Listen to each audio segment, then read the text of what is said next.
So also, again, I mentioned full attendance that included Jalen Johnson, Keenan Allen. First day back, first day with Caleb, outside of some throwing sessions, included Montez Sweat, who is limited. Nate Davis was there. A lot of people not too happy, but he was limited as well. So some people are a little alarmed there when it comes to Nate Davis. I have a take on it. We'll give it in a little bit. Caleb, he was 13 of 15 in 7-on-7s. He did throw that one interception like you talked about where he was picked off by Kevin Byard. And the Bears defense was also very, very chippy today. Consistently, they dominated the 3 2-minute drills we saw at the end of practice where Williams and the first team went 0 for 3. Yikes. Which is, I don't like to hear that just because I'm not even going to bring it up. It's just been a struggle the last few years, whether it's in game or practice, where it's like you don't get too many. And I was very, very, one of my biggest takeaways last Friday when they had that Friday camp, it was voluntary, but they marched down and got a game-winning field goal. It was a 2-minute drill. They did it. Caleb completed. I understand the veteran players were gone. Most of the secondary was absent, but for me, do not like to see 0 for 3, and I understand it's Monday. It's first practice of the week. 2 more to go. Just want to see him build on that. Give me 1 out of 3. Yeah, but I think the problem I think the problem was there was a lot of penalties, and so it's like from the offensive line. Yeah, you're going to expect that because cadence. It's just like you see a lot of penalties in these types of practices early. You're hoping that later on that's not the case, and obviously it is very hard to win. As we would know, because we've been like one of the most penalized teams for a while. It is very hard to win when you get penalties because you're starting behind the line. So you mentioned cadence here. It's actually one of the topics I wanted to bring up. So Eberflus, he goes, just reps. Honestly, it's just reps. And so he goes, you have to get the reps. You have to get it right. You have to use cadence as a weapon on offense. You can't just go ready, set, hut the entire time. So we got to double counts. We got to triple count. We got to dummy counts. We got to silent counts. We got to do all the counts that everyone else has in the NFL. And then he goes, we have to use that as a weapon to hold the defensive lineman at bay a little bit and to get them offsides a little bit. I mean, Tyson Bagent had a couple free plays today where they jumped off sides. Shoot, we won a game last year doing it. I think he's talking about that Detroit game with Justin Fields where he took advantage. And one of my happiest times last year, memories as far as just getting that free play and actually working with DJ Moore. He goes, it's important that we continue to work on that because it needs to be a weapon for us. Keenan Allen also said he expects the cadence issues to be more of a May and June thing than, I guess he means just June, but then something that could trickle into August. So basically he thinks it's going to be an issue now, or I guess it was a little bit in May, but more in June that they're going to get it fine-tuned come August, come September in game 1. So by the time we get to training camp, absolutely. He goes, by the time we get to training camp, we'll be a well-oiled machine. We'll go and spending time with the offensive lineman with OC, like you said, just understanding his voice in regards to Caleb and how he wants to say it in his rhythm, how he wants to go through it. By the time we get to training camp, probably a week or 2 in, we should be fine. So, at the end of the day, go ahead, Vic. Yeah, as I say, like we said, iron out the mistakes now. Go through it. If these are shitty practices, so be it. If these next 6 practices, in essence, right, like we could predict the future, if these next 6 practices are just dog shit, but that means that when it comes to September, like we're getting things right, like I'm okay for that. Obviously, that's not how it works, and you're not expecting 6 days of just bad practices, right? That's kind of malpractice on the coaching. But the whole point is that obviously, if you're going to learn, you have to make mistakes. And it's also tied in with a rookie quarterback under a new offensive coordinator and some new offensive coaches, which is not necessarily the same on the defensive side, which would make sense why you might see the defense maybe in a better position. Because if you look at the defense, right, you got a special guest, Dave. You got a special guest. For our podcast listeners, Dave's son just came into the room, and he's gonna dip out for a second and get him out. But the defense is definitely ahead of the offense because they brought back most of their defensive coaches. And then if you're talking about personnel changes on the defensive side, like your linebacking core is all the same, Your starting secondary is almost the same, minus Kevin Byard, who's an all-pro veteran. So at least it's someone who knows how to work at defense.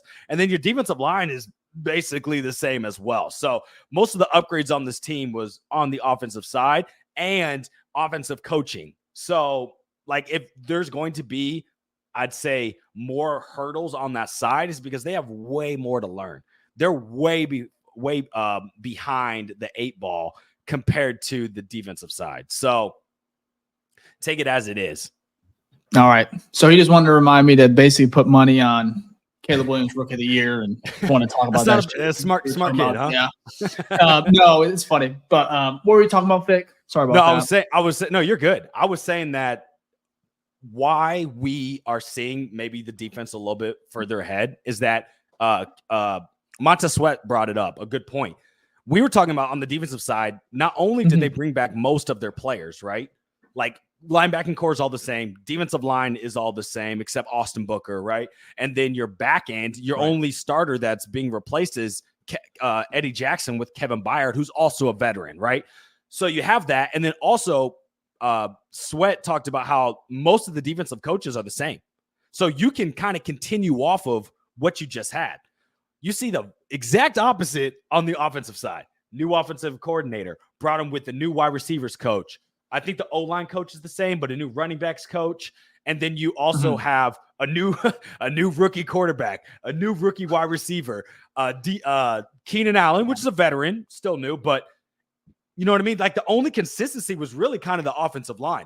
So they have way more to learn. They're so much further behind the 8-ball compared to the defense. So like right now, you would kind of expect that you might see a little bit more from the defensive side because they don't have to. Their installs are already, they've been installed, and it's not a lot of new players that have to learn new things. So no, 100%. I like what you're saying there. I want to bring up something. You mentioned Austin Booker just a little bit there, and it's something I wanted to bring up before we kind of moved in onto other topics here. But one of my favorite quotes from Montez Sweat's presser today was actually about rookie Austin Booker. So let me bring it up here. I'll go ahead and play the audio, and then we'll go ahead and just give we'll go ahead and break it down a little bit. But like I said, it's literally 27 seconds, but it was just really, really fun to hear. Yeah, I'm already excited about what we're seeing from Austin Booker. He really looks the part, even in college. I'm just excited. I think he's going to be a player that one of our questions, Vicky, which I guess we can kind of bring it in here, was do we believe he can start week 1? So let me play this audio with Montez Sweat on Austin Booker, and then we'll go ahead and give our thoughts about maybe Austin Booker maybe being number 2 on the depth chart as far as edge rushers go. So here's the, like I said, from today from Montez Sweat.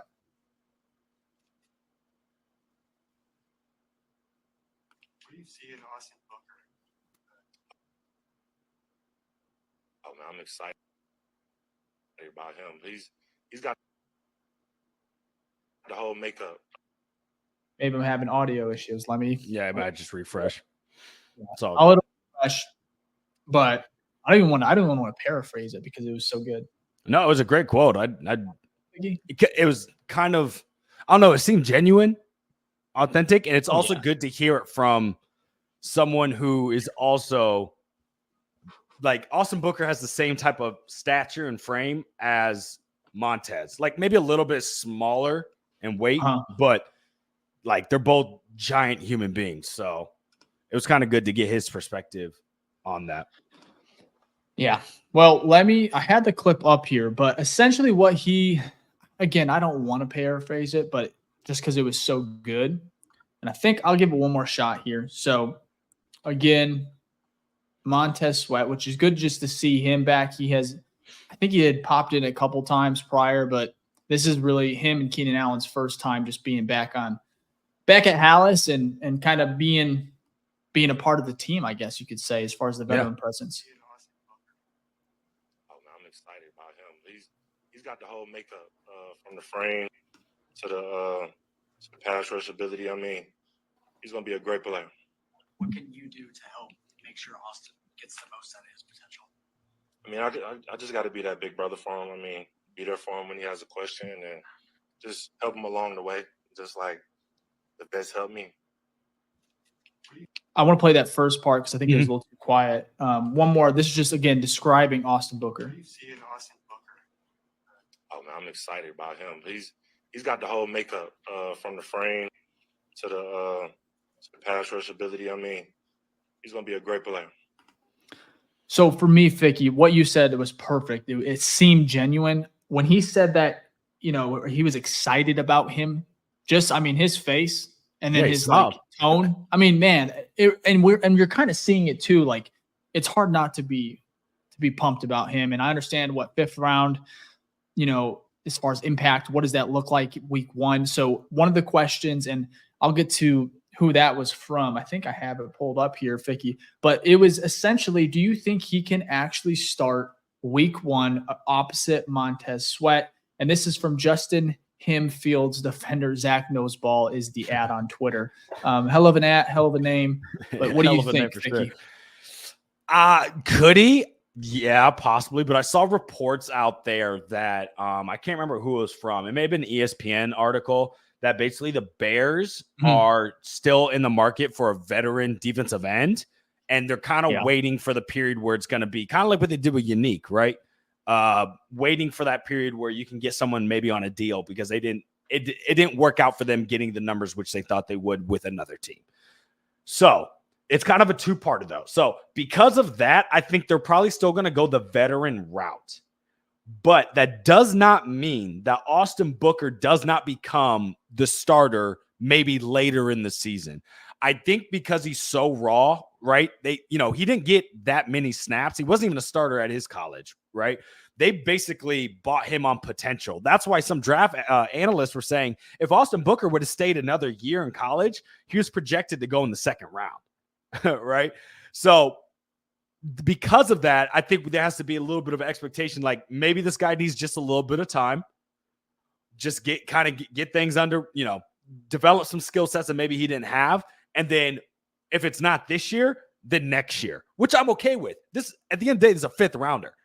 But if you told me he was starting week 1, would I necessarily be like, no way? No way. No, I'm not going to do that. It's very possible, especially if we don't have a veteran defensive end. Like we don't bring back someone of like a Yannick's quality. Yeah. Quality. That's a good way to put it. He had his worst season with us last year, but which is the report from a couple comments here, and I actually have it pulled up. It was from NFL insider Jeremy Fowler on ESPN. The Chicago Bears are still looking at edge rusher. They know they probably need one more guy. They're sort of waiting to see what develops. They're looking to add a bargain at defensive end later this offseason. So for me, Jeremy is pretty damn tapped in. Yeah. He's accurate. He wouldn't put this out there. And it honestly does make sense. You're going to get probably a cap casualty. You're probably going to get someone that's going to be, even you maybe trade a late round pick, similar to like Keenan Allen. So for me, I could see it. I think it's almost a done deal. I don't know if it's Yannick Ngakoue. I see a couple comments here. I would like that because he's familiar. I understand he has the ankle injury, but we've seen from his training videos, he looks good to go. I think he and Montez Sweat having another year together, I think it's just going to produce a little bit more production than what we got even at the back end of last year.